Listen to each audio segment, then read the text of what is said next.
Ladies and gentlemen, welcome back to CC Productions. We had a great week of college football in the books, but sadly, one of the bigger storylines that came out of it was Jordan Travis going down with a pretty gruesome injury over the weekend in their game against North Alabama. So first, we want to start this off by saying prayers up for Jordan Travis. It was terrible to see. You never want to see someone's college career end like that, especially a guy who put in all those years at Florida State, was sensational for them all those years, and was finally having that 1 year at Florida State where they're going to make a push, college football playoff, to see what happens. You know, they're already in the ACC championship game. Really, really sad to see it go down like that. So, first, we want to say condolences to him, his family, Florida State team, everything like that. Really hope he's doing well and can have a great football career after this bad injury. But moving forward, the college football season will be going on. So we got to start talking about what are the implications of this game? What does this mean moving forward? Because obviously Florida State now going forward without their starting quarterback. Now they seem to do quite all right against North Alabama last week. They put up 58 unanswered once Tate Rodemaker came in. So excited to see him playing well. Should be interesting to see how he keeps playing moving forward. Because moving forward for Florida State, they've got Florida in a rivalry game that's obviously not going to be easy. They're a better football team than Florida, but it's not going to be an easy game anytime you're playing that game against a rival and you just lost your quarterback and he's making his first big start. How's that going to play out? And then you're going and playing in the ACC championship game against Louisville, who's looked really, really good this year. And honestly, if I'm taking a look at that, I'm watching that Florida State game really intently next week, see how they play in that one. And then I'm basing that off of, hey, how are they going to play against Louisville, who's a much tougher competition than Florida, see how that all plays out. And that will determine some of my bets in that game as well. But it'll be very interesting to see moving forward. What will also be interesting to see moving forward, how well they play and how well that determines their college football playoff ranking. Because you've got Washington right behind Florida State, nipping at their heels, trying to get in that top four. And Washington is making a fantastic case to do so. They're coming off wins against USC, Oregon State, UCLA. They're playing fantastic football as of late. And when you start putting those together and they've already got a big win over Oregon, you start to think, hey, if Florida State's not looking fantastic, what happens if they win both those games? They are undefeated, but Washington's undefeated as well. I think the college football playoff would say, hey, we need to give this to Washington because they look like a much better opponent for, whoever it is, Georgia, Ohio State, Michigan, one of those teams for whoever gets in there. You also got to start thinking about, we know Ohio State and Michigan have to play each other. So the winner of that game obviously goes on and plays in the Big Ten Championship, assuming they're going to beat Iowa. That should be pretty given here. But does one of those teams get in with one loss if we see Florida State and we see Washington undefeated at that point? All very intriguing things to see. And if Louisville is sitting there also and they win the ACC Championship, do they get in? Not to mention you got Texas sitting at 7, and they're saying, hey, we think we deserve to have a chance to go in there and be in the college football playoff. We only lost to our rival, Oklahoma, and we've got a great win against Alabama on our schedule as well. So all this is going to be super intriguing to watch for. But what I think we need to watch moving forward, key games that I'm looking at the SEC Championship with Georgia and Alabama. That's who it's going to be in that game. Georgia from the SEC East, Alabama from the SEC West. If Alabama doesn't win that SEC Championship, obviously they have no chance in making it. If they do, then we have that conversation, hey, we're going to have 2 SEC teams in there.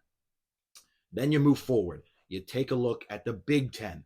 Well, you say, okay, we got Michigan, we got Ohio State. Those 2 teams obviously going to be playing each other next week. Well, what happens when one of those teams lose that game? That has to happen.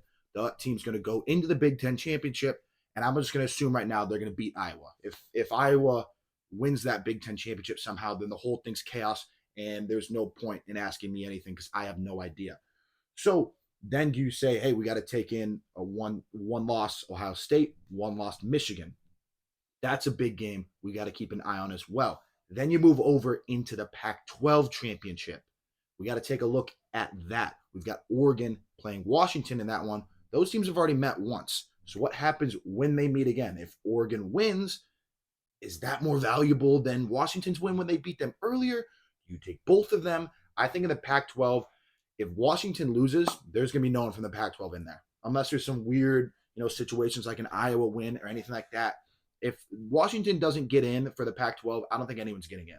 And I do think Washington will probably win that game against Oregon would be my bet, but it is really, really difficult to beat a team twice. So gonna be hard to see that all playing out there for the Pac-12, sitting there with teams at 5 and 6.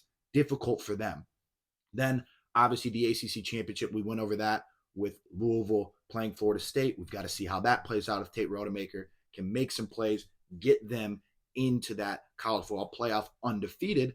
And they probably got to make it in there as well. And then obviously in the Big 12, I think Texas will come out and win that. The Big 12 is slid moving throughout the year. At first, it looked like, Oklahoma might win that, and then they've slid off. Oklahoma State was making a push late. They've slid off. So looks like Texas is going to be making it in there. But this is starting to get really, really tricky because we're starting to see these storylines unfold with Florida State losing Jordan Travis and what that means, the implications moving forward. Because at this point, unless Tate Rodemaker comes in and proves us all wrong and he's just as good, leading this team, you might want to think, hey, is the college football playoff sitting in there in the back of their mind? Like, we know Florida State doesn't have their starting quarterback. We don't want them in the college football playoff because it doesn't make as much interesting football. We obviously know the NFL, the NCAA, they care about making money.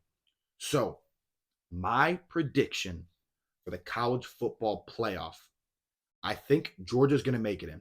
Georgia's fantastic. I think they're winning the SEC. I don't think they're losing to Bama. I got Georgia at 1. My next pick, I'm picking Michigan to be at 2. I think they're going to beat Ohio State because it's in Ann Arbor. The game against Ohio State, the game is in Ann Arbor. So I got them at number 2. At number 3, I'm going to put Washington. I think Washington, like I said, is going to finish the year undefeated, and they are going to make it into the college football playoff, which would be really, really cool for the Pac-12 to finally get a team in there. It's been a while since they've had one. I think Washington will make it into the Pac-12. And then lastly, at number 4, I actually think they'll probably put Texas in there. I think once Ohio State loses, and then if Texas goes on, wins the Big 12 championship, you're going to be sitting there and you're going to say, hey, we have Ohio State who's got 1 loss, not conference champions. We have Texas with 1 loss, conference champions.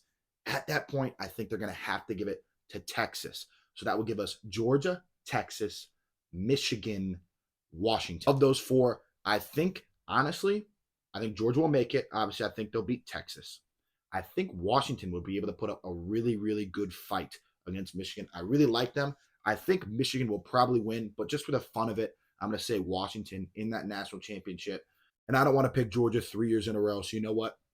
I'll say Washington will win it all. I'm probably not even close to right whatsoever. I'm just picking it for fun. And these are just, fun things I'm doing here. But those are all the storylines we got to be watching these last couple of weeks. So really, really excited. This is the time when college football gets really, really fun. These last couple of weeks, storylines start developing. You're watching the conference championship, seeing how everything plays out, where we get to. Gonna be really fun. So let me know your predictions in the comments.